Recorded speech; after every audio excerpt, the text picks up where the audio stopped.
Rahayu Batu. Di sini saya akan menjelaskan tentang perbedaan sosial dan diferensiasi sosial. Di bab perbedaan sosial tersendiri, ada bahasan tentang struktur sosial. Struktur sosial dibagi menjadi dua, yaitu yang pertama ada status sosial dan peran. Di status sosial tersendiri ada tiga bahasan untuk kita bahas. Yang pertama, ascribe status, di mana ascribe status ini adalah status yang didapatkan ketika dia lahir. Contohnya saja dapatan ketika dia lahir sudah terkenal sejak lahir, menjadi anak selebritas. Terus ada achieve status, yang dimana achieve status ini adalah status yang didapatkan dari hasil usaha kerja keras seseorang untuk mendapatkan jabatan tertentu. Contohnya saja seperti direktur, jenderal, dan lain sebagainya. Yang ketiga ada assign status. Assign status ini adalah status yang didapatkan hasil pemberian dari masyarakat karena telah berjasa bagi negara ini. Contohnya saja seperti pahlawan dan presiden. Terus di diferensiasi sosial ada ciri-cirinya, yaitu ciri-ciri fiksinya tentu ada sosial dan budaya. Terus ada macam-macam diferensiasi sosial, yaitu jenis kelamin, suku budaya, agama, dan klan. Klan itu patrilineal adalah garis keturunan dari ayah, matrilineal garis keturunan dari ibu, dan bilateral adalah kerjasama antar dua pihak. Mungkin segitulah yang dapat saya jelaskan di bab ini. Oke, di sini saya akan menjelaskan stratifikasi sosial. Stratifikasi sosial itu dibagi menjadi tiga. Yang pertama yaitu stratifikasi sosial terbuka, stratifikasi sosial tertutup, stratifikasi sosial campuran.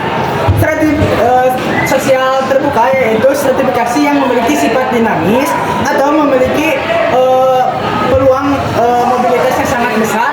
Maksudnya, setiap anggota strata dapat berpindah-pindah dengan bebas sosialnya, baik vertikal maupun horizontal. Yang kedua, ada vertikal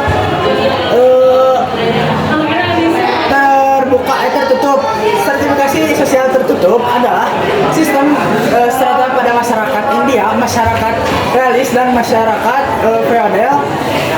Lebih jelasnya, stratifikasi ini membatasi kemungkinan melakukan mobilitas atau pindah lapisan, baik itu lapisan atas maupun lapisan bawah.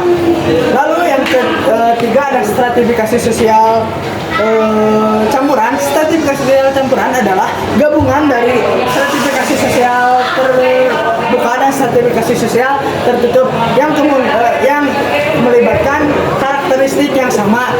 Seseorang dapat berpindah ke kelas sosial yang lain dan berpindah ke suatu wilayah yang lapisan sosialnya yang terbuka. Lalu kita masuk ke campuran atau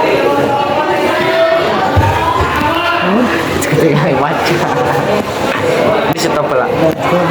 Dilo. Oke, di sini saya akan menjelaskan bentuk stratifikasi. Bentuk stratifikasi itu menjadi dua, yaitu ekonomi. Yang kedua ada politik. Yang kesatu ada ekonomi. Ekonomi dibagi menjadi ada beberapa poin, yaitu poin itu ada sangat kaya dan miskin.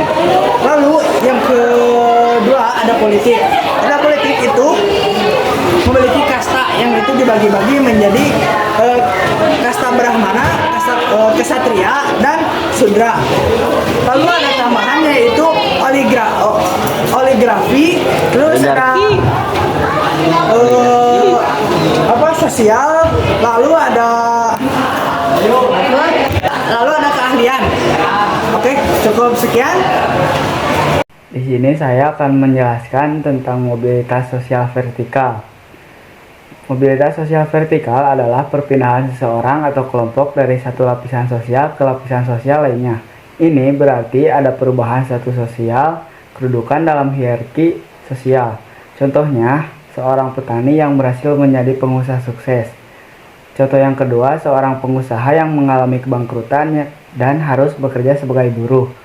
Terus ada mobilitas sosial horizontal adalah perpindahan seseorang atau kelompok dari satu posisi sosial ke posisi lainnya. Artinya, status sosial seseorang tidak naik ataupun turun, hanya berpindah ke kelompok sosial yang berbeda. Contohnya, seperti tempat tinggal, seseorang pindah dari kota ke desa atau sebaliknya, tetapi tetap berada pada status sosial yang sama.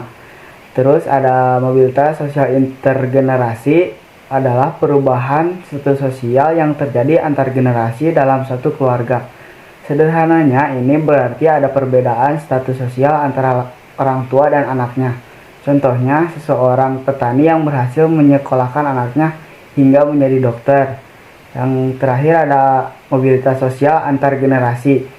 Mobilitas sosial antar generasi adalah perubahan status sosial yang terjadi antar generasi dalam satu keluarganya.